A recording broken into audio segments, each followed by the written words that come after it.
Bapak-bapak, saudara-saudara yang terkasih dalam Yesus Kristus, bacaan Lukas ini ingin mengingatkan kita bahwa kesombongan itu bukanlah sesuatu yang akan ditinggikan. Kesombongan itu akan bertukuk-lutut di hadapan Yesus. Lalu orang Farisi ini ya mengundang Yesus. Ya. Jadi dia diundang makan oleh seorang Farisi, sementara perjamuan berlangsung, seorang dari tamu-tamu berkata kepada Yesus. Jadi orang Farisi mengundang Yesus, lalu ada tamu. Ya. Berbahagialah orang yang akan dijamu dalam kerajaan Allah. Tetapi Yesus berkata kepadanya, ya,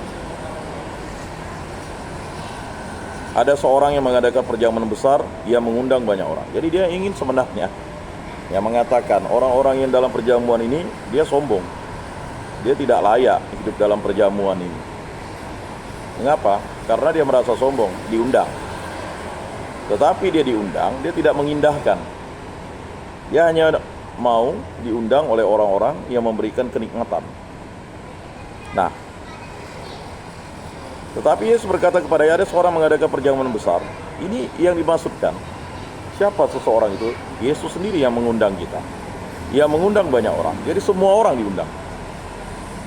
Menjelang perjamuan dimulai, ia menyuruh hambanya mengatakan kepada para undangan, marilah, sebab segala sesuatu sudah siap. Jadi malaikat, Bapak-bapak, saudara-saudara yang terkasih dalam Yesus Kristus, sadarkah ketika kita tidak datang ke gereja, sebenarnya malaikat Allah itu datang kepada kita dalam bentuknya macam-macam, mengundang kita untuk hadir ke gereja. Ya. Bahkan orang yang sudah sampai sakit pun diundang untuk datang ke gereja. Tetapi apakah dia tahu bisa menjawab sapaan Allah itu? Nah, kembali. Nah, menjelang perjamuan dimulai, ia menyuruh hambanya mengatakan kepada para undangan, marilah, sebab segala sesuatu sudah siap. Artinya, kesiapan itu hanya ada pada Kristus Yesus.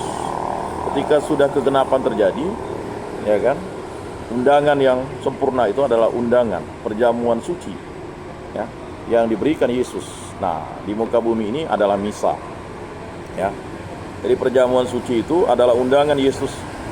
Ya.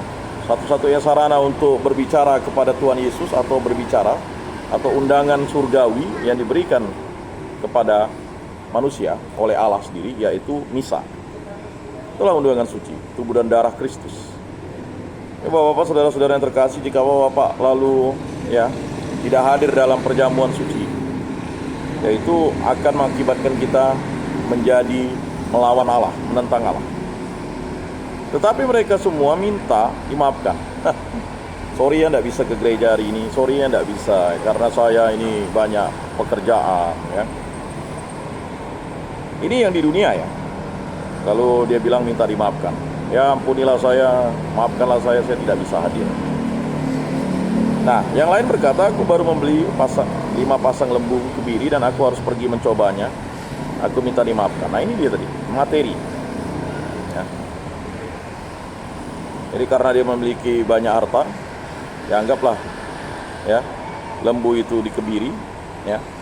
Jadi dia harus melihatnya, gitu. Jadi kita sering ya tidak hadir dalam misa dan kebaktian itu. Kenapa? Itu seperti ini. Ya, mohon maaf nih tidak bisa hadir karena saya proyek saya ini kebetulan diadakan pada hari Minggu. Ya kan? Nah, jadi ternak babi saya harus kasih makan pada hari Minggu. Ya, atau sawit saya itu harus saya pupuk pada hari Minggu. Ya, berbagai macam ya kan? Atau di tempat ini juga sama ya. Ya. Maafkanlah, enggak bisa nih, belum siap. Selalu katakan belum siap. Yang lain lagi berkata, aku baru saja menikah dan karena itu aku tidak akan datang. Nah, ini.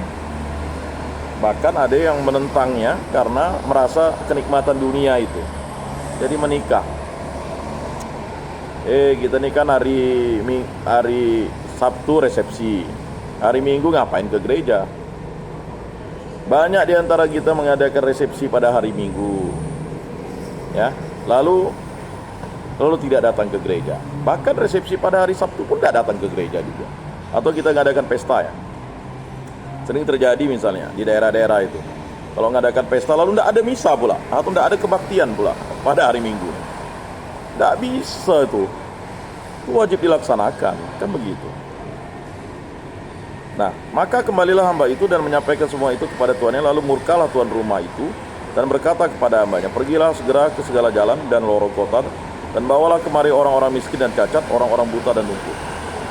Nah, ini adalah orang-orang berdosa yang dianggap tidak layak untuk datang di perjamuan. Tetapi bagi Tuhan, karena kita yang sudah dipilihnya, diundangnya tidak hadir, maka Tuhan Allah memilih orang-orang seperti ini untuk menghadiri undangannya. Karena undangan ini sebenarnya bukan hanya bagi orang yang sempurna, tetapi orang yang tidak sempurna. Saya berdosa, sesungguh berdosa. Mengapa kalau kita datang misa itu saya atau kita mengakui dosa kita? Ya karena kita tidak layak di hadapan Tuhan. Lalu bapak-bapak, saudara-saudara yang terkasih, yang terjadi, kemudian hamba itu melaporkan, Tuhan, apa yang Tuhan perintahkan sudah dilaksanakan. Sekalipun demikian masih ada tempat. Maka Tuhan itu berkata, pergilah ke semua jalan dan persimpangan dan paksalah orang-orang yang ada di situ masuk, karena rumahku harus penuh. Bapak-bapak, saudara-saudara yang terkasih, ada yang baru dibaptiskan atau yang baru katekumen. Apakah merasa dipaksa ya? Sebab aku berkata kepadamu, tidak ada seorang pun daripada undangan itu akan menikmati jamuanku. Ya. Jadi undangan-undangan itu adalah orang yang mendapat tempat ya di hati pengundang, tidak hadir menunjukkan ketidakpedulian dan keakuan. Siapa yang mengisi tempat terhormat itu? Mereka yang difabel, yang menghargai undangan. Suatu gambaran kebahagiaan orang yang dijamu dalam kerajaan Allah. Kerajaan Allah adalah tempat orang-orang yang rendah hati, peduli dan terbuka kepada undangan Allah. Berbahagialah kita yang diundang ke perjamuan anak domba. Demikianlah bimbingan penyuluhan kita pada hari ini. Jadi mohon maaf hari ini tidak ada tanya jawab dan singkat karena memang bertepatan saya ada kegiatan, tetapi di sela-sela istirahat saya dapat meluangkan waktu untuk memberikan bimbingan dan penyuluhan kepada bapak-bapak. Untuk pertanyaannya bisa ditanyakan minggu depan. Mari kita tutup dalam doa. Dalam nama Bapa dan Putra dan Roh Kudus. Amin. Kemuliaan kepada Bapa dan Putra dan Roh Kudus seperti pada permulaan, sekarang, selalu dan sepanjang segala abad. Amin. Dalam nama Bapa dan Putra dan Roh Kudus. Amin. Salam, salam kasih, damai dan sejahtera. Tuhan memberkati, menyertai dan melindungi. Salve.